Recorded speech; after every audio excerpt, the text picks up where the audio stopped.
Muchas gracias, doctora Flor. Agradezco sobre todo al presidente de la Comisión de Derechos Humanos del Estado de México, quien nos hizo la invitación para participar en el primer Congreso Internacional, al doctor Jorge Olvera García, quien el día de ayer nos dio unas interesantes y sentidas palabras sobre el sentido de los derechos humanos.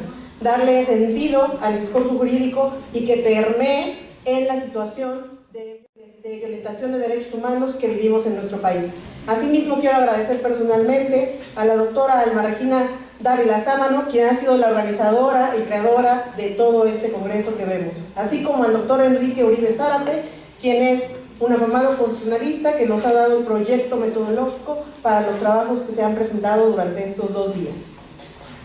Como ustedes lo saben, en estos 2 días hemos reflexionado sobre todo en el párrafo primero del artículo primero constitucional mexicano, con la reforma del 10 de junio de 2011. Como ustedes recordarán, el artículo primero reconoce por ser personas, por tener la calidad de personas, todos los derechos humanos que se encuentran regulados, ya sea en nuestras constituciones del Estado mexicano, en nuestra Constitución Federal o en los diversos tratados internacionales. Yo me quiero referir entonces ahora al artículo primero, pero al párrafo tercero, ya que todas las autoridades en el ámbito de nuestras competencias estamos obligadas a promover, respetar, proteger y garantizar los derechos humanos. ¿Acaso esta reforma constitucional establece solo los directores pueden promover los derechos humanos? No, dice todas las autoridades, establece el texto constitucional. Todas las autoridades en el ámbito de sus competencias están obligadas a respetar, promover, proteger y garantizar los derechos humanos bajo los principios de universalidad, interdependencia, indivisibilidad y progresividad que se han establecido en las ponencias de mis compañeros y los que me han antecedido en la palabra. Quiero hacer mención, y soy muy enfática, en que todas las autoridades es cualquier servidor público. Y la Constitución, a partir de la reforma constitucional del 10 de junio de 2011, tiene que hacer esta salvedad en el párrafo tercero, porque si bien el párrafo primero es amplio, todas las personas se les reconocen los derechos, debido a la violación sistemática de derechos humanos que sufre nuestro país, tiene que hacer la salvedad justamente a las autoridades, que son ellas las principales directrices para promoverlos, respetarlos, garantizarlos. Esto quiere decir que órganos no jurisdiccionales como en el que estamos hoy, en la Comisión de Derechos Humanos del Estado de México, su principal trabajo, el que se está publicando en los periódicos, es la recomendación emitida, número tal, el criterio de la comisión. Pero el trabajo de la comisión no se agota en las recomendaciones.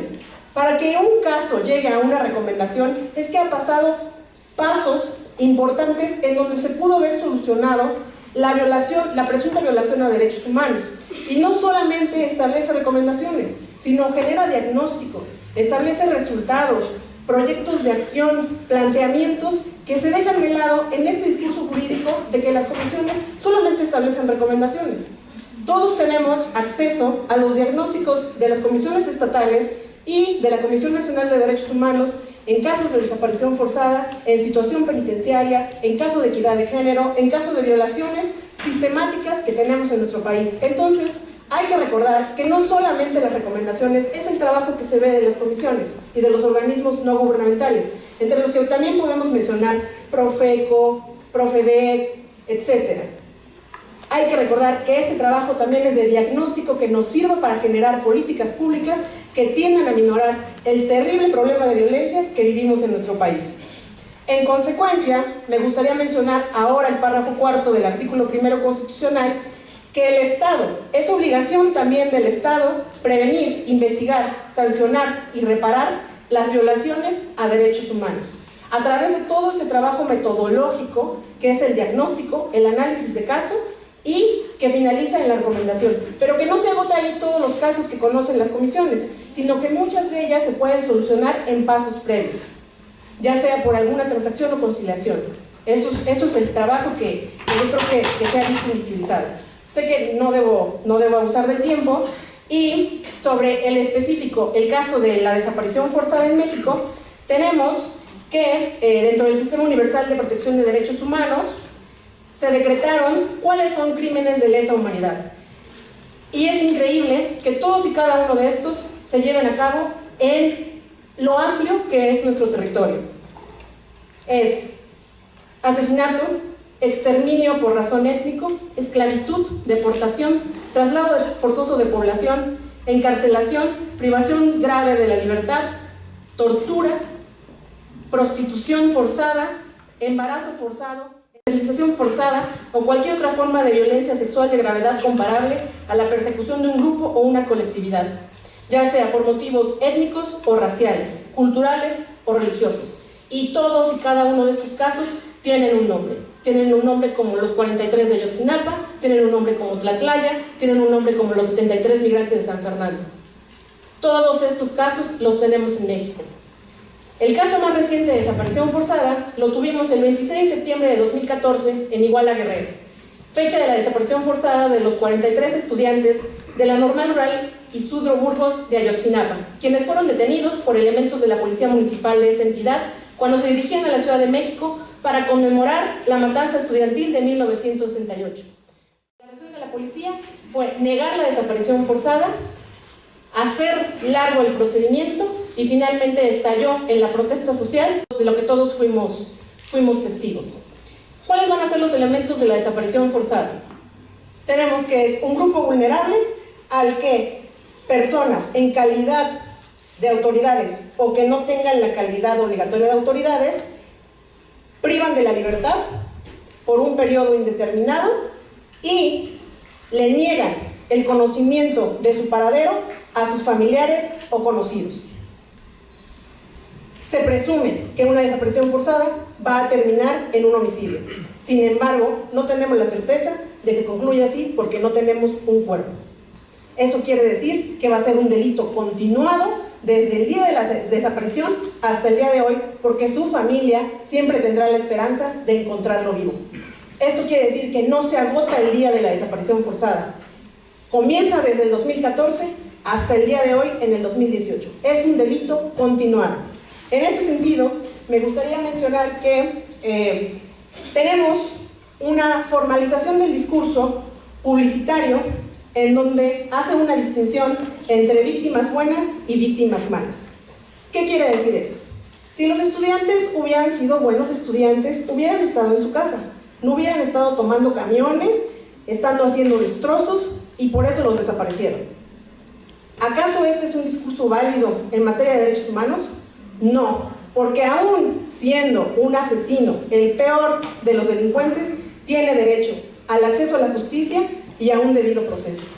Entonces, todo este discurso publicitario que vemos en medios, ya sea como lo mencionaron en las conferencias que me antecedieron el día de ayer y el día de hoy, en donde Facebook, Twitter, diferentes medios de comunicación, periódicos, que sí tienen nombre y tienen una editorial, establecen rijosillos encontrados muertos en el canal de tal lugar, delincuentes asaltacaminos encontrados desaparecidos desde el 20 de tal mes.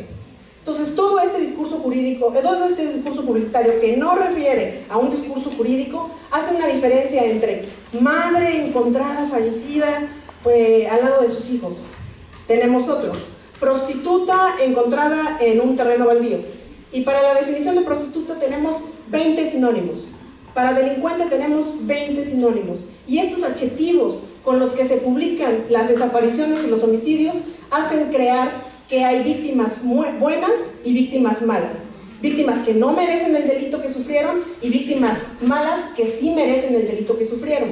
Y a estas víctimas malas las vamos a volver a victimizar con su familia y con las personas allegadas que las conocieron, porque no solamente ya va a ser la desaparición forzada o el homicidio al que fueron objeto, sino esta descalificación pública de que se merecía el delito. Si hubiera sido bueno, no lo hubiera pasado. Solamente le pasa a la gente mala, a la maña, a los malos. A los buenos no les pasa. Los que andan en situaciones raras, andaban ahí como en algo muy extraño, es por eso que le sucedió la desaparición. Es el mismo discurso que tenemos con los cineastas de Jalisco. Es el mismo discurso que tenemos con Ayotzinapa. Es el mismo discurso que tenemos con Tlatlaya. Son víctimas malas, son malos y por eso merecen el delito. Entonces, de aquí vamos a mencionar algunas características de la desaparición forzada, que tenemos que no solamente el Estado va a generar una violencia estructural. ¿A qué se le va a denominar violencia estructural? A la omisión de la seguridad que debe proveer el Estado a todos y cada una de las personas que habitamos este país.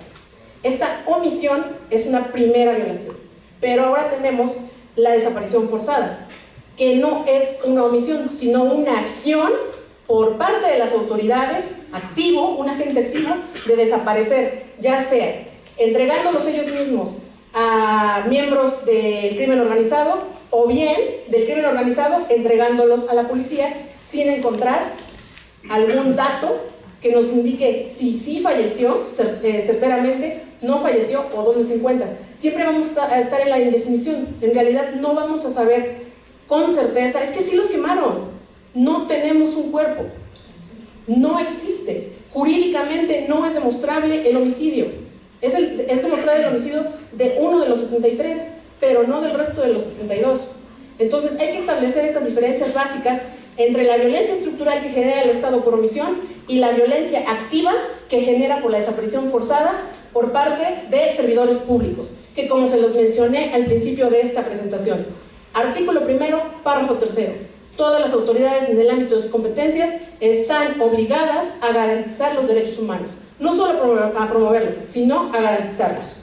En ese sentido, el 17 de noviembre de 2017 se publicó la Ley General en materia de desaparición forzada de personas, desaparición cometida por particulares y del Sistema Nacional de Búsqueda de Personas. Maestro Flor, me indica. Tienes 3 minutos. Perfecto, para ir concluyendo, en base también a lo que expone la maestra, sobre esta Ley General, que ya establece la diferencia, ustedes noten, 2017 por particulares o por elementos del Estado. Antes de 2017 solamente se mencionaban elementos del Estado. Tenemos el mismo caso con las madrinas, o tenemos el mismo caso con el arraigo.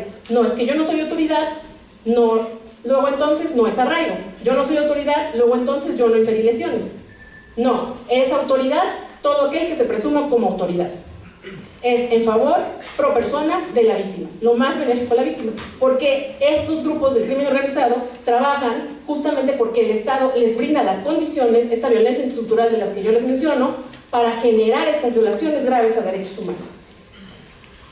Lamentablemente el tiempo es malo con nosotros y me voy a saltar a las conclusiones, sobre todo porque a mí me gustaría hablar 1 hora de desaparición forzada. Y hay que recordar que este delito de desaparición forzada surge como respuesta de gobiernos autoritarios que no solucionan el problema y lo agravan más para desaparecer, para hacer callar las voces de detractores.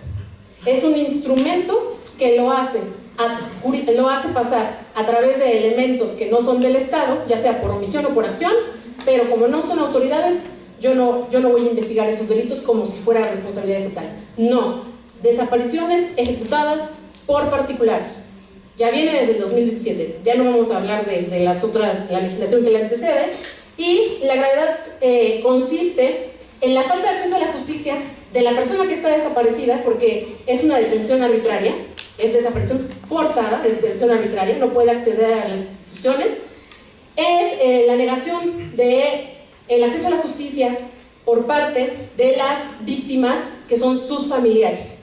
Esto quiere decir que hay que mencionar el caso Rosendo Radilla, en donde la negación del acceso a la justicia de un debido proceso a Rosendo Radilla por la desaparición forzada en Guerrero, por ser un cancionero, tocando canciones, establecido en un cuartel militar, cuyo último paradero es que se escuchaba tocar la guitarra, con los corridos que cantaba. Y una doble negación del acceso a la justicia a sus familiares que lo buscan, que no pueden interponer la denuncia 1, 2, 3 veces y por eso sube hasta la Corte Interamericana.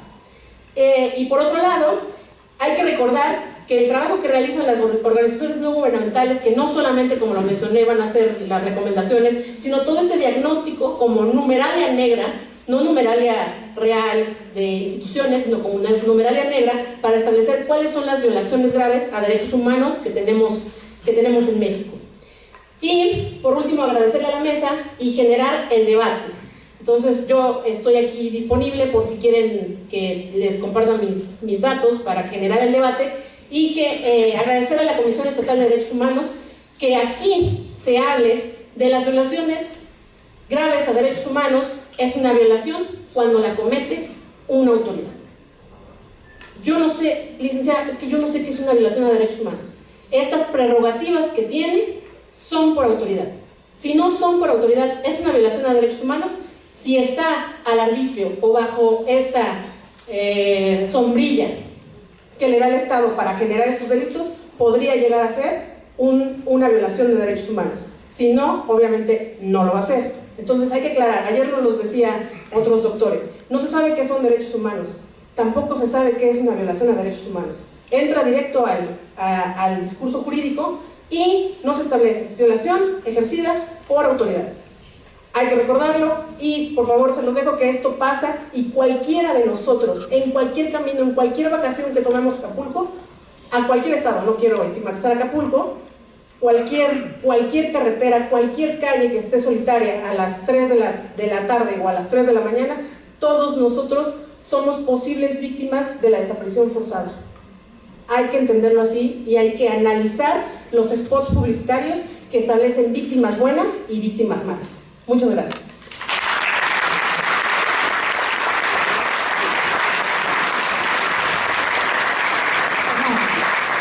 Agradecerle a la doctora Verónica Ruiz por tan excelente ponencia. Realmente el delito de la desaparición forzada es un fenómeno que está difuso en la región. Recordemos los casos de Chile a través del Plan Cóndor para aniquilar al adversario político, en Venezuela, en Colombia. Es decir, es un delito pluriofensivo que realmente, y por esa dejación de ese Estado de Derecho que genera, y lamentablemente genera esa violencia activa, ¿no? Que se une con la violencia estructural y deja en estado de indefensión a las víctimas.